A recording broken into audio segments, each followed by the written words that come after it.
Oi, pessoal, tudo bem com vocês? Saudade, muita saudade. Espero que vocês estejam bem, tá? Pessoal, hoje eu vou falar com vocês um pouquinho sobre o capítulo 4, tá? As primeiras civilizações da antiguidade, da apostila da página 54 a 68. Tá? Eu vou explicar para vocês um pouquinho como surgiram as grandes cidades, como surgiram as cidades-estado nesse momento, tá? Nesse primeiro vídeo, nesse capítulo, nós vamos estudar os povos da Mesopotâmia, certo? No próximo, os povos do Egito. Bom, vocês se lembram que a população, no final do Paleolítico, eles fazem uma revolução agrícola, né? Então, o que eles fazem? Eles percebem que dá para morar em um lugar por um determinado tempo, porque eles conseguem plantar as coisas até que a terra ficasse esgotada, né? Com o esgotamento da terra, eles se mudavam. E com isso, eles foram percebendo ao longo do tempo que morar assim ao lado, à beira dos rios, seria bom, né? Porque os rios, as plantas precisam da água do rio e eles não precisavam ficar esperando as chuvas, no caso, eles poderiam fazer um canal de irrigação, essas coisas todas, né? Então eles foram se agrupando, essa população foi se agrupando ao redor dos rios, certo? Então, e ao redor dos rios, como a alimentação melhora muito, o que acontece? Eles passam a não morrer tão rápido, né? A não morrer tão fácil. Eles passam a comer melhor, eles vivem mais tempo. Vivendo mais tempo, a população cresce.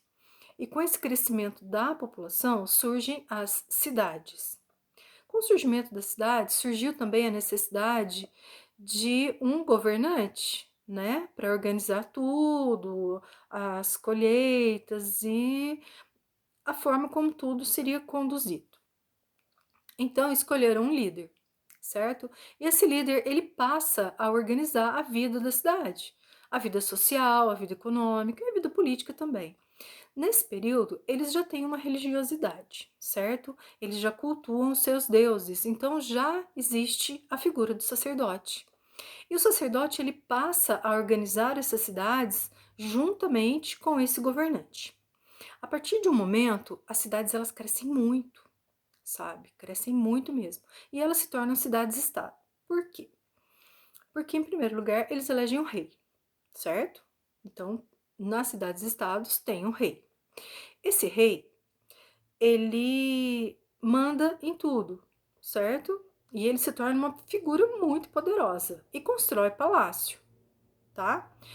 E o sacerdote constrói os templos. E os templos, eles têm várias finalidades. Bom, a primeira delas é a de fazer adoração aos deuses, certo? E esses deuses, eles eram deuses que tinham uma referência com a natureza, eles eram deuses referentes às forças da natureza, mas eles tinham aparência humana, certo?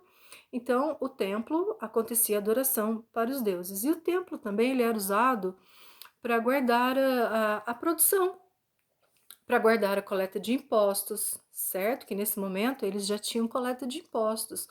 O que os produtores conseguiam colher, certo? Eles tinham que dar uma porcentagem para o Estado. E era lá no templo que era guardado. Então o templo ele tinha uma finalidade política também, tá? Bom, os sacerdotes, o que eles fazem? Eles cuidam da parte da adoração dos deuses, como eu já disse para vocês, e também eles ajudam de uma certa maneira, melhorar as cidades, certo? Bom, deixa eu ver. Nesse momento da história, surge a necessidade de ter um cobrador de imposto, porque a cidade, elas já estão grandes, e como eu disse para vocês, o rei, ele cobrava os impostos dos produtores, certo?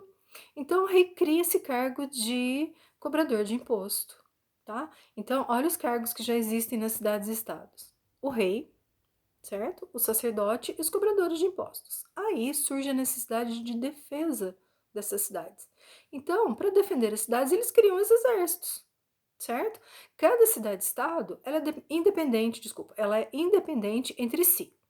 Cada cidade-estado tem o seu rei, o seu sacerdote, o seu cobrador de imposto e também tem o seu exército, certo? Para proteger ali a região dos invasores. Mas acontece que quando surge uma ameaça muito grande de um invasor muito poderoso, o que essas cidades fazem? Elas se unem em confederação, certo? Todas elas se unem para defender ali o território. Então, esse povo, essa população, eles ficaram ali, cada povo ficou ali por um determinado período no crescente fértil, né? Porque eles conseguiram defender o seu território com essas confederações, certo? Todos os povos que invadiram e dominaram os outros ali, eles faziam as suas confederações, tá? Que era a união das cidades contra os povos invasores. Quando o povo invasor era muito forte, conseguia dominar. Quando era um povo que não tinha tanta arma moderna, no caso, eles não conseguiam e aí as confederações se desfaziam e cada um ia cuidar da sua própria cidade, certo? Bom, com isso, gente, surge também o início da desigualdade social, tá? Porque aí o rei se torna muito poderoso, o sacerdote se torna muito poderoso, o cobrador de imposto, o pessoal do exército, os militares, né?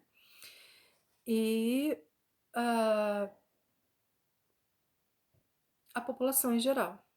Então, existia uma hierarquia entre eles, tá?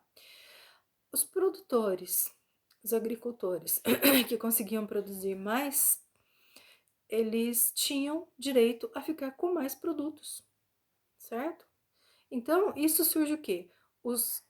As famílias que têm muitos produtos e que possuem riqueza, e as famílias que não conseguem produzir tanto assim e que passam necessidade, que passam fome, que são os pobres, tá? Bom, esse momento da história também, a escrita, ela é desenvolvida primeiro para auxiliar no comércio, certo?